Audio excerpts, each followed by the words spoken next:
જય માતાજી મિત્રો, મારી ભક્તિ સંગ્રહ ચેનલમાં આપનું સ્વાગત છે। આજે આપણે જયા પાર્વતી વ્રતની કથા સંપૂર્ણ વિધિ સાથે સાંભળીશું। જયા પાર્વતી વ્રત અષાઢ સુદ 13 થી અષાઢ વદ 20 સુધી એમ કુલ 5 દિવસ સુધી કરવામાં આવે છે।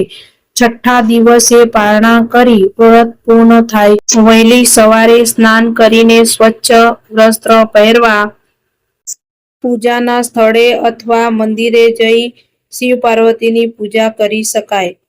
કળશ સ્થાપન કરવો, દીવો પ્રગટાવવો, ભગવાનને કંકુ, અક્ષત, ફૂલ અને બિલ્વપત્ર અર્પણ કરવા, ધૂપ અને દીપથી આરતી કરવી, જયા પાર્વતી વ્રતનો સંકલ્પ લેવો। આ વ્રતમાં એક ટાણું કરવાનું, તેમાં ગોળ અને મીઠા વગરનું ભોજન લેવાનું। આ વ્રતથી સંતાન, સૌભાગ્ય અને સારો વર પ્રાપ્ત થાય છે। અને છઠ્ઠા દિવસે વ્રતના પારણા કરી શિવ પાર્વતીની પૂજા કરી વ્રતનું પૂર્ણાહુતિ કરવામાં આવે છે।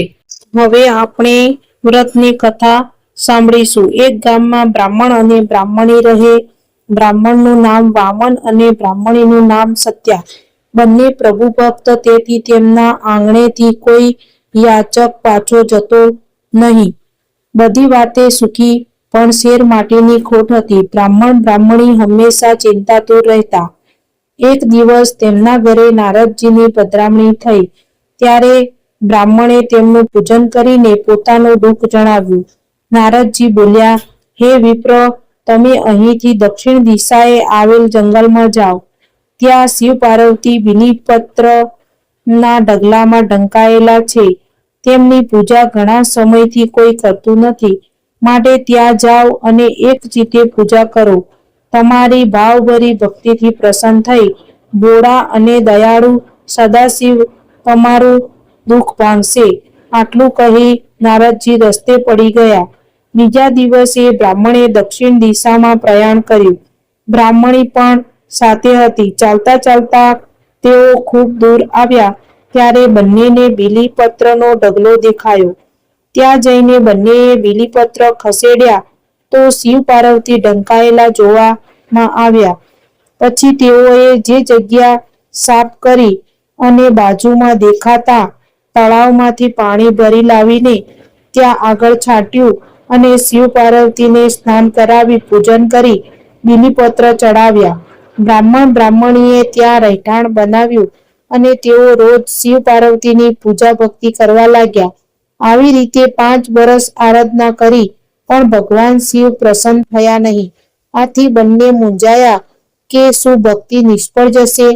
એક વેળા ફળ લેવા ગયેલો બ્રાહ્મણ પાછો ફર્યો નહીં, એટલે બ્રાહ્મણી તપાસ કરવા નીકળી, તો એક વડના ઝાડ નીચે બ્રાહ્મણ મરેલો પડેલો જોવામાં આવ્યો।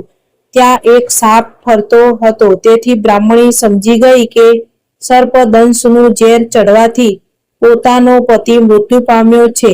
ત્યાં તો માતા પાર્વતીજી વનદેવી સ્વરૂપે પ્રગટ થયા। ગભરાયેલી બ્રાહ્મણી તેમને કોઈ દેવી સમજી પગે પડી અને પતિને સજીવન કરી આપવા વિનંતી કરી। પાર્વતી માએ મરેલા બ્રાહ્મણના દેહ પર હાથ ફેરવ્યો કે તરત જ બ્રાહ્મણ આળસ મરડી બેઠો થયો, માના ચરણોમાં ઢળી પડ્યો।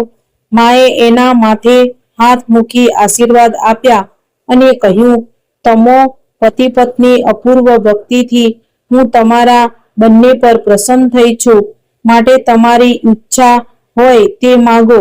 બંનેએ પુત્રીની માંગણી કરી। પાર્વતી માં બોલ્યા, એક કામ કરો તો જરૂર તમને સંતાનનું ફળ મળે।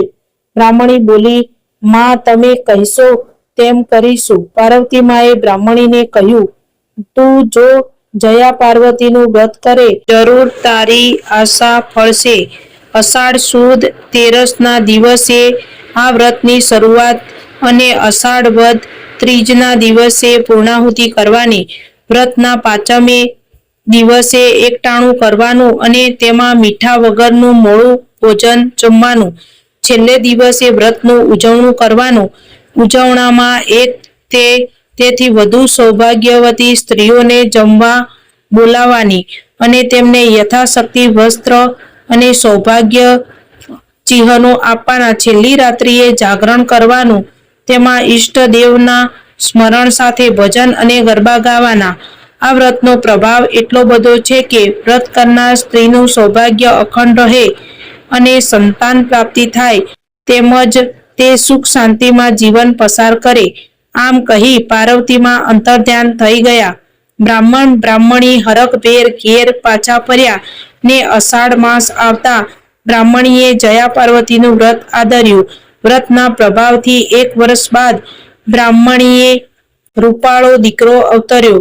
પતિ પત્નીને બહુ હર્ષ થયો અને તેઓ સુખરૂપ દિવસો પસાર કરવા લાગ્યા.